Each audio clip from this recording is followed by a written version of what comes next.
حضور اکرم صلی اللہ علیہ وسلم کے طائف کے سفر کا قصہ۔ نبوت مل جانے کے بعد 9 برس تک نبی اکرم صلی اللہ علیہ وسلم مکہ مکرمہ میں تبلیغ فرماتے رہے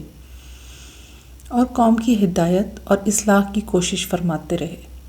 لیکن تھوڑی سی جماعت کے سوا جو مسلمان ہو گئی تھی اور تھوڑے سے ایسے لوگوں کے علاوہ جو باوجود مسلمان نہ ہونے کے آپ کی مدد کرتے تھے، اکثر کفار مکہ آپ کو اور آپ کے صحابہ رضی اللہ تعالیٰ عنہ کو ہر طرح کی تکلیفیں پہنچاتے تھے، مذاق اڑاتے تھے اور جو ہو سکتا تھا اس سے درگزر نہ کرتے تھے۔ حضور صلی اللہ علیہ وسلم کے چچا ابو طالب بھی انہی نیک دل لوگوں میں شامل تھے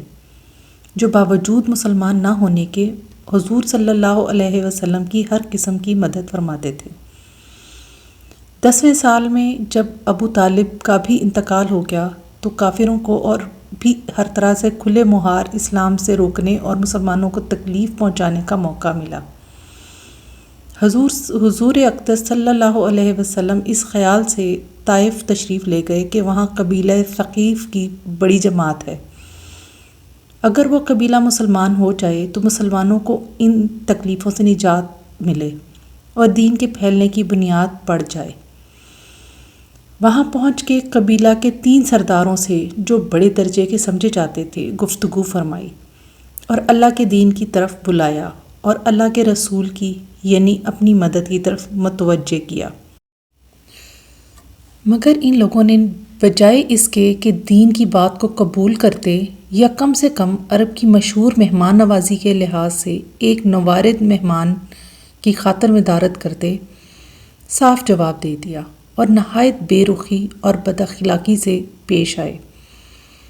ان لوگوں نے یہ بھی گوارا نہ کیا کہ آپ یہاں قیام فرما لیں۔ جن لوگوں کو سردار سمجھ کر بات کی تھی کہ وہ شریف ہوں گے اور مہذب گفتگو کریں گے، ان میں سے ایک شخص بولا کہ اوہو، آپ ہی اللہ نے نبی بنا کر بھیجا ہے۔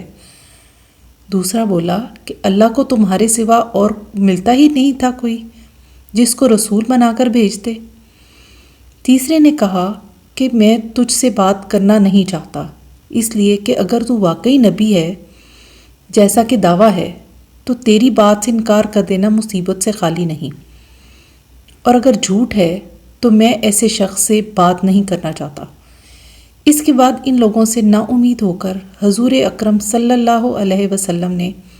اور لوگوں سے بات کرنے کا ارادہ فرمایا کہ آپ صلی اللہ علیہ وسلم تو ہمت اور استقلال کے پہاڑ تھے، مگر کسی نے بھی قبول نہ کیا، بلکہ بجائے قبول کرنے کے حضور صلی اللہ علیہ وسلم سے کہا کہ ہمارے شہر سے فوراً نکل جاؤ اور جہاں تمہاری چاہت کی جگہ ہو وہاں چلے جاؤ۔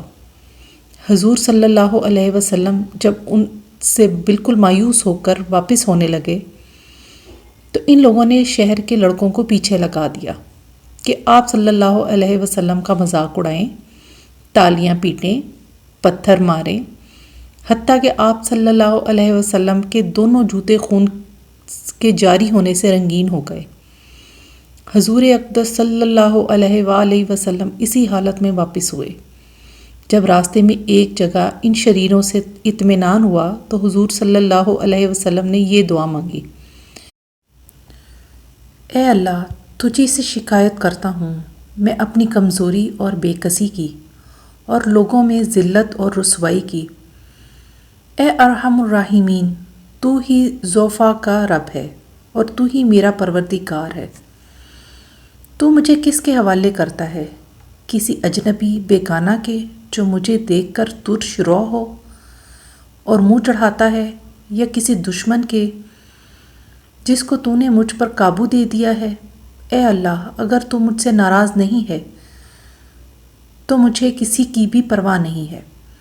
تیری حفاظت مجھے کافی ہے۔ میں تیرے چہرے کے اس نور کے طفیل جس سے تمام اندھیریاں روشن ہو گئیں، جس سے دنیا اور آخرت کے سارے کام درست ہو جاتے ہیں،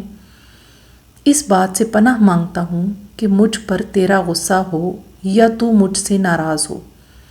تیری ناراضگی کا اس وقت تک دور کرنا ضروری ہے جب تک تو راضی نہ ہو نہ تیرے سوا کوئی طاقت ہے نہ قوت۔ مالک الملک کی شان قہاری کو اس پر جوش آنا ہی تھا کہ حضرت جبرائیل علیہ السلام نے آ کر سلام کیا اور عرض کیا کہ اللہ تعالیٰ نے آپ کی قوم کی وہ گفتگو جو آپ سے ہوئی سنی اور ان کے جوابات سنے، اور ایک فرشتے کو جس کے متعلق پہاڑوں کی خدمت ہے آپ کے پاس بھیجا ہے کہ آپ جو چاہیں اس کو حکم دیں۔ اس کے بعد اس فرشتہ نے سلام کیا اور عرض کیا کہ جو ارشاد ہو میں اس کی تعمیل کروں، اگر ارشاد ہو تو دونوں جانب کے پہاڑوں کو ملا دوں جس سے یہ سب درمیان میں کچل جائیں، یا اور جو سزا آپ تجویز فرمائیں۔ حضور صلی اللہ علیہ وسلم کی رحیم و کریم ذات نے جواب دیا، میں اللہ سے اس کی امید رکھتا ہوں کہ اگر یہ مسلمان نہیں ہوئے تو ان کی اولاد میں سے ایسے لوگ پیدا ہوں جو اللہ کی پرستش کریں اور اس کی عبادت کریں۔ یہ ہے اخلاق اس کریم ذات کے جس کے ہم لوگ نام لیوا ہیں کہ ہم ذرا سی تکلیف سے، کسی کی معمولی سی گالی دینے سے ایسے بھڑک جاتے ہیں کہ پھر عمر بھر اس کا بدلہ نہیں اترتا۔ ظلم پر ظلم اس پر کرتے رہتے ہیں اور دعویٰ کرتے ہیں کہ اپنے محمدی ہونے کا، نبی کے پیرو بننے کا۔ نبی کریم صلی اللہ علیہ وسلم اتنی سخت تکلیف اور مشقت اٹھانے کے باوجود نہ بد دعا فرماتے ہیں نہ کوئی بدلہ لیتے ہیں۔